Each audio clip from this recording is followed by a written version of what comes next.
On October 7th, Monday, 2019, Beverly Hills reported an attempted break-in by her neighbor Bob Smith. There was at least 12 tools that could be suspected to be used in the actual break-in. I believe to be tool number 12, mainly for the fact that this point is sharp enough to cut deeply. Its abrasions are very clear to actually make enough scratches. And there's a very noticeable vertical impression actually reveals to be a triangle. On a crime scene, which is a window board, there was a very visible marking that I could actually resemble it closely to the vertical press, which actually resembled the triangular shape of design.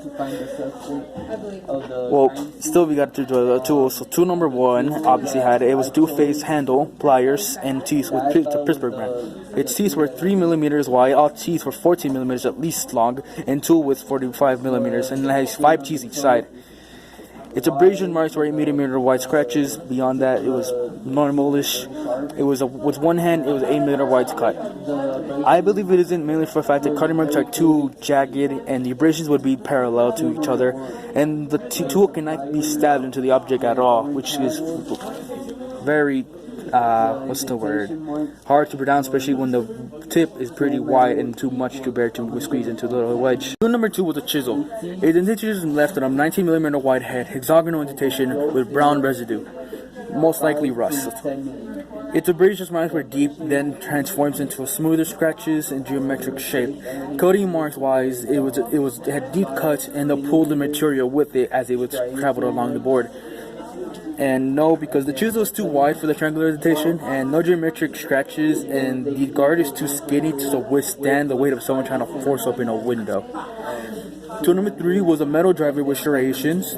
It was a 297 millimeter long. The striations and are visible on the indentation, and it was a rounded tip, and it was a spire rod. The abrasion marks were very normal in patterning. It had one travel straight, and the other 2 are jagged as it goes with it. Its coating marks are similar patterns, spire cuts, and striations are visible through the cuts. No, because the cuts would be more abnormal. The striations are too messy, and the rod does not have any visible angles to be able to pierce or wedge into the 2 windows. Tool number 4, which is a screwdriver, was a flathead screwdriver but with rust on the head. Had a flat indent, 10 millimeter wide at its widest points, and 145 millimeters long metal rod. The abrasion had left regular holes, another set of scratches at the side were wavy. The cuts were average at best. The lines were parallel.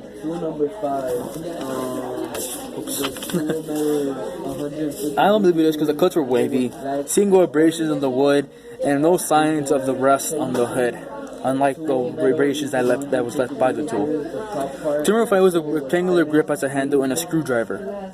It had the digits left a 4 millimeter tip, 7 millimeter metal bar, and 8 millimeter press from the tip. A simple scratch with no skips or unique features at all. And indentation is as basic as a scratch on a surface, which meant that it only could literally just leave simple linear that were barely visible. And this cannot be possibly the tool we are looking for, mainly for the fact that it was very